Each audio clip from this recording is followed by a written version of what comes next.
Hi friends, nurture life के नए session में आपका स्वागत है। आज के सेशन में एक बहुत ही खूबसूरत किताब थिंक एंड ग्रो रिच, सोचिए और अमीर बनिए, जिसके लेखक हैं नेपोलियन हिल। उनकी कुछ लर्निंग्स, उस बुक से सीखी कुछ लर्निंग आपके साथ शेयर करना चाहूंगा। वो कहते हैं कि हर इंसान में कामयाब होने की कोई बड़ी ख्वाहिश होनी चाहिए। दोस्तों, कामयाब होने की जो डिजायर है वो हर किसी में अलग अलग होती है, और कामयाब लोगों के पास ये डिजायर बर्निंग डिजायर के रूप में होती है, जिसके लिए वो कुछ भी करने के लिए तैयार रहते हैं। कामयाबी की कीमत दोस्तों आप तभी चुकाते हैं जब वो बर्निंग डिजायर के रूप में हो। कर्नल सैंडर्स, जो कि केएफसी के फाउंडर थे, उनकी कहानी से सीखने मिलता है कि जब उन्होंने अपने करियर की रिटायरमेंट के बाद दूसरी इनिंग की शुरुआत की, जब उन्होंने केएफसी चेन की शुरुआत करने की सोच रखी, तो अपने इस बिजनेस आइडिया को लेकर के तकरीबन वो 1000 लोगों को मिले और 990 लोगों ने उनको रिफ्यूज किया, उनकी रेसिपी को रिफ्यूज किया। और उसके बाद किसी एक ने जब उनका साथ दिया, वो अपनी रेसिपी को लोगों तक लेके जाने में कामयाब हुए, और उसके बाद इतने कामयाब हुए कि पीछे मुड़ करके नहीं देखा, और आज हम उसे एक बड़े ब्रांड के रूप में जानते हैं।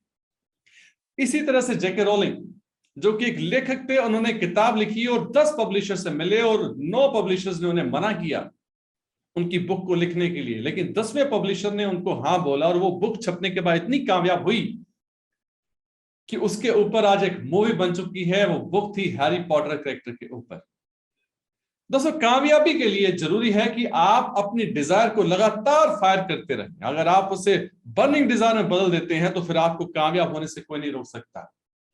कामयाब लोगों में जीतने की चाह हारने के डर से ज्यादा बड़ी होती है। वो 100 लोगों के ना कहने के बावजूद नहीं रुकते, 1000 लोगों के कहने के बावजूद नहीं रुकते, और लगातार प्रयास करते रहते हैं, जिस वजह से वो कामयाब हो जाते हैं। इसलिए जरूरी है कि आप अपनी ख्वाहिश को बड़ा करें, उसे बर्निंग डिजायर के रूप में बड़ा करें। दूसरी लर्निंग है कि अपनी मंजिल को हासिल करने से पहले अपने लिए कामयाबी का एक ब्लूप्रिंट तैयार करें, एक नक्शा तैयार करें। दोस्तों, कामयाबी तब मिलेगी जब आप ये जानेंगे कि आपको जाना कहां है, आपके गोल क्या हैं, आपके लक्ष्य क्या हैं। सबसे पहले सोचिए और उन्हें एक पेपर पर लिखिए कि आपको जाना कहां है, और फिर यह लिखिए कि आपको कब तक वहां पहुंचना है, कब तक उसे हासिल करना है। अगर आप उसे कोई डेट बाउंड नहीं करेंगे तो आप अपने काम को हमेशा टालते रहेंगे।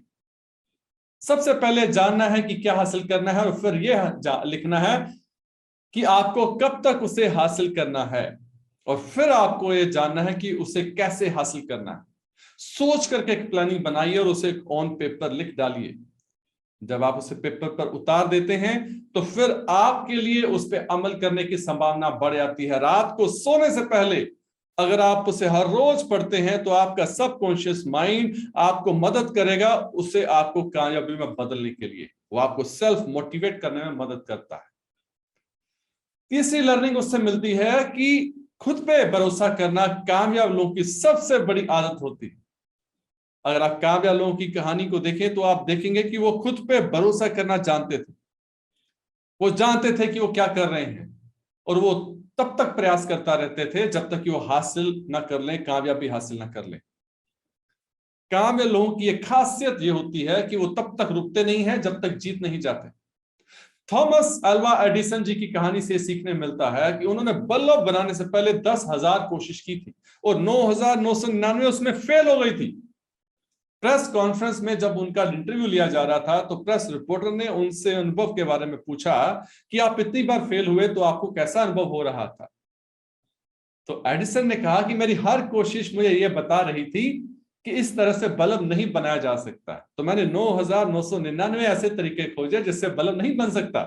लेकिन बल्ब बनाने की मेरी जो दृढ़ इच्छा शक्ति थी उसने मुझे लगातार प्रयास करने के लिए मोटिवेट रखा, और उनकी उपलब्धि आज इतिहास में लिखी गई है। अगली लर्निंग जो इस बुक से सीखने में मिलती है कि अपने बारे में अच्छी बातें करके आप अपने व्यवहार को बदल सकते हैं। अगर कोई पर्सन अपने आप को हर रोज कहता रहे कि हाँ ये मैं कर सकता हूं, मैं कर सकता हूं, तो फिर निश्चित एक समय आएगा जिसमें वो उसको करके दिखा देगा। इसे कहते हैं ऑटो सुजेशन देना, अपने आप को विश्वास देना, पॉजिटिव अफर्मेशंस के साथ अपने आप को चार्ज करना। आपके द्वारा ये कहेंगे वाक्य, यस आई कैन डू, मैं कर सकता हूं, I will make it happen, मैं से करके दिखाऊंगा, तो निश्चित तौर पर आप उसे अचीव कर लेंगे जो आप हासिल करना चाहते हैं। ऑटो सजेशन की मदद से खुद पे भरोसा करना आप सीख जाते हैं। जो आप हासिल करना चाहते हैं उसे हासिल कर सकते हैं। अगर आप कुछ हासिल करना चाहते हैं और भरोसा नहीं कर पा रहे, तो ये जो ऑटो सजेशन है, पावर अफर्मेशन है, पावर ऑफ स्पोकन वर्ड है, ये आपको मदद करेगा उस विश्वास तक पहुंचने के लिए जहां पे आप उसे कर दिखाएंगे। Power of spoken words, power of affirmations, ये आपको एक ऐसी टेक्निक है जिसे हर रोज करने की हैबिट आपको रखनी चाहिए।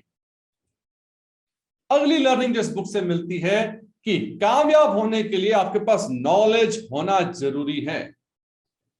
दोस्तों, नॉलेज आने के बाद कामयाब होना आसान हो जाता है। कामयाब लोग हमेशा अपनी नॉलेज को बढ़ाते रहते हैं, क्योंकि वो जानते हैं कि जितना अधिक वो सीखेंगे उतना ही ज्यादा वो कामयाब होंगे। क्योंकि अगर सीखना छोड़ देंगे तो वहीं रह जाएंगे जहां पर आप हैं। आज के समय में नॉलेज को लेना बहुत आसान हो गया है। जरूरी नहीं कि इसके लिए आप किसी कॉलेज में एडमिशन लें या डिग्री लें। बहुत सारे सोर्सेज ऐसे हैं जहां से नॉलेज लिया जा सकता है, जिसे सीख करके आप अपने लिए कामयाबी का रास्ता बना सकते हैं। इसलिए जरूरी है कि आप अच्छे ऑथर्स की बुक्स को पढ़ें, अच्छे पॉडकास्ट को सुने, अच्छे सेशंस को अटेंड करें, जैसे आज आप सुन रहे हैं, ऐसे मुझे देख रहे हैं। ये आपकी कामयाबी की फाउंडेशन को स्ट्रॉन्ग करने में आपकी मदद करती। दोस्तों, नॉलेज लेने का मतलब सिर्फ जानकारी इकट्ठा करना नहीं है। जरूरी यह है कि जो जानकारी आप ले रहे हैं उसे प्रैक्टिकल लाइफ में टाइम आने पर इस्तेमाल करें और अपने लिए सही फैसले लें। अगली लर्निंग ये किताब हमें सिखाती है कि आप किसी मेंटोर के साथ जुड़े। आज बड़ी बड़ी कंपनियां अपने लिए सही फैसले लेने के लिए एक्सपर्ट्स से मशवरा लेती हैं, उनके एक्सपीरियंस और एडवाइस पर डिसीजन लेती हैं, जिससे वो अपने करोड़ों के नुकसान को बचा पाती हैं। सही फैसले लेने में एक्सपर्ट की एडवाइस उन्हें हेल्प करती है। दोस्तों, ये जो लर्निंग है, ये है मेंटोर की संगत में आपके लिए फैसले लेना, सही फैसले लेना आसान हो जाता है। इससे अगली लर्निंग जो हमें मिलती है कि जो कल्पना करने की ताकत हो आपकी सबसे बड़ी ताकत है। आइंस्टाइन जी ने कहा था कि बुद्धिमत्ता की मतलब खाली ये नहीं कि आप कितना जानते हैं, बल्कि ये भी है कि आप इमेजिन कितना कर सकते हैं। इमेजिनेशन की पावर से आप अपने सपनों को हकीकत में बदल सकते हैं। ये दो तरह की होती है। पहला होता है क्रिएटिव इमेजिनेशन। इसमें हम ऐसा सोचते हैं जो आज तक नहीं सोचा गया। इसमें कुछ ऐसा बनाने की कोशिश करते हैं जो किसी ने आज तक ना बनाया हो। इसका इस्तेमाल बड़े बड़े इन्वेंटर बड़ी बड़ी चीजों को इन्वेंट करने के लिए करते हैं। और सेकंड इमेजिनेशन है सिंथेटिक इमेजिनेशन। इसमें बहुत सारे पुराने आइडियाज को मिला करके उसमें एक नया आइडिया बनाया जाता है, और उसका इस्तेमाल आप कैसे करते हैं ये आपको सीखना रहता है। बहुत सारी इन्वेंशन इस बेस पे हुई हैं। जैसे एप्पल जैसी मोबाइल कंपनी ने पुराने फोन्स को, पुरानी आइडिया को अपग्रेड करके नया फीचर्स के साथ फोन दिया और वो कामयाब हुई। इसी तरह से बिल गेट्स ने विंडोज को खुद नहीं बनाया था, उन्होंने एक प्रोग्रामर से उसे खरीदा और उसमें उसने एक एक्सपर्ट की टीम से लगातार कुछ ऐसे फीचर्स ऐड किए, वैल्यू ऐड किया कि फिर वो एक कंपनी के रूप में बनी जो माइक्रोसॉफ्ट के नाम से कंपनी जानी गई। उन्होंने उस कंपनी की वजह से richest person of the world बनने का मौका मिला। नेपोलियन हिल कहते हैं कि अपनी खूबियों के साथ साथ अपनी कमजोरियों पर भी ध्यान दीजिए।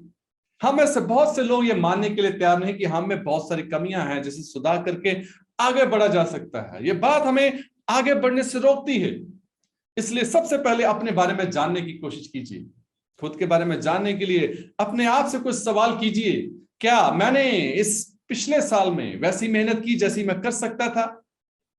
क्या पिछले महीने में मैंने उतनी मेहनत की जितनी मैं कर सकता था? या पिछले वीक में जितनी मेहनत मैं कर सकता था, क्या मैंने उतनी मेहनत की? या कल मैंने उतनी मेहनत की जितनी मैं कर सकता था? ये आपको बताएंगे कि आप किस तरह से आप अपने आप को बेटर बना सकते हैं। बहुत सी आदतें दोस्तों हम सब में पहले से होती हैं। इन आदतों में आलस करना शामिल होता है, आज के काम को कल पे टालना शामिल होता है, जो नहीं करना चाहिए वो करना भी शामिल है। इन्हें सुधारना आपकी जिम्मेदारी। अपने आप के पास एक हमेशा से टू डू लिस्ट रखिए। उस लिस्ट में लिखिए कि आप आज क्या करने वाले। अगर आप सही समय पर उस काम को ना करें जो आपने करना सोचा है, तो आप जान जाएंगे कि आप क्या गलती कर रहे हैं, और गलती को जानने के बाद आप उसे सुधारने के लिए ज्यादा अच्छी तैयारी कर सकते हैं, ज्यादा अच्छे से एक्शन ले सकते हैं। इसमें आप अपने मेंटोर की हेल्प ले सकते हैं, जो आपको वॉच करते हुए एडवाइस कर सकते हैं कि आप अपनी कही गई बातों पे अमल कर रहे हैं या नहीं। आप अपनी लाइफ पार्टनर से भी इस चीज में हेल्प ले सकते हैं कि वो आपको वॉच करते हुए बताएं कि आप क्या अपनी गलतियों को रिपीट तो नहीं कर रहे। इस सेशन की अगली लर्निंग है दोस्तों कि कामयाब होने के लिए अच्छी सोच रखिए। हमारा कॉन्शियस माइंड अच्छी या बुरी चीजों को याद रख सकता है, लेकिन सब कॉन्शियस माइंड ऐसा नहीं होता। कॉन्शियस माइंड दोनों में फर्क करना जानता है और सब कॉन्शियस माइंड दोनों में फर्क करना नहीं जानता। वो दोनों ही विचारों को अपने अंदर रखता है। इसलिए सब कॉन्शियस माइंड हर तरह की जानकारी को देख करके इकट्ठा करता रहता है, जिस वजह से हमारा बिहेवियर कुछ समय के बाद वैसा हो जाता है जैसा हम देखते हैं, सुनते हैं, जिनकी संगत में रहते हैं। अगर आप 2 महीने तक कुछ ऐसे लोगों की संगत में रहे जो बदजुबानी करते हैं, गालियां निकालते हैं, तो आपकी भाषा में भी फिर वो गालियां आ जाएंगी। नकारात्मक नेगेटिव लोगों के बीच में रहते हुए आप भी नेगेटिव बोलने की हैबिट में आ जाते हैं। इसलिए बुरे लोगों की संगत में मत जाइए। अपने आप को अच्छी आदतों को अपनाने के लिए लगातार अपने ऊपर मेहनत कीजिए। किसी ने बहुत खूबसूरत बात कही है कि बुरी आदतों को अपनाना बहुत आसान होता है, लेकिन उसके साथ जीना मुश्किल होता है। बुरी आदतों को अपनाना आसान होता है, लेकिन उसके साथ जीना मुश्किल होता है। और अच्छी आदतों को अपनाना बहुत मुश्किल होता है, लेकिन उसके साथ जीना आसान हो जाता है। इसलिए जरूरी है कि आप अच्छी आदतों को अपनाएं। उसके लिए अच्छी एसोसिएशन का चुनाव करें, अच्छे लोगों का चुनाव करें, जिससे आपका कैरेक्टर अच्छा होगा, आपके थॉट्स अच्छे होंगे, फिर आपके एक्शन अच्छे होंगे, इससे आपके रिजल्ट अच्छे होंगे। इसलिए ऑलवेज वॉच योर एसोसिएशन। आप इस सेशन को अटेंड कर रहे हैं तो कहीं ना कहीं यह चीज साबित करता है कि आप एम्बिशियस हैं, अपने आप कामयाबी की ओर बढ़ने के लिए आप प्रेरित हैं। मैं आपको as a mentor, as a guide, as a friend help करने के लिए अवेलेबल हूं। आप इस तरह के सेशंस को जानने के लिए मेरे साथ जुड़े रहिए। उम्मीद करता हूं कि जो आज आपके साथ शेयर किया गया है उसे आप खाली सुनेंगे नहीं, प्रैक्टिकली अपनी लाइफ में इंप्लीमेंट करेंगे। इसी तरह के नए सेशन के साथ फिर आपसे मुलाकात होगी। This is Naveen Sharma signing off until we meet again. Thank you.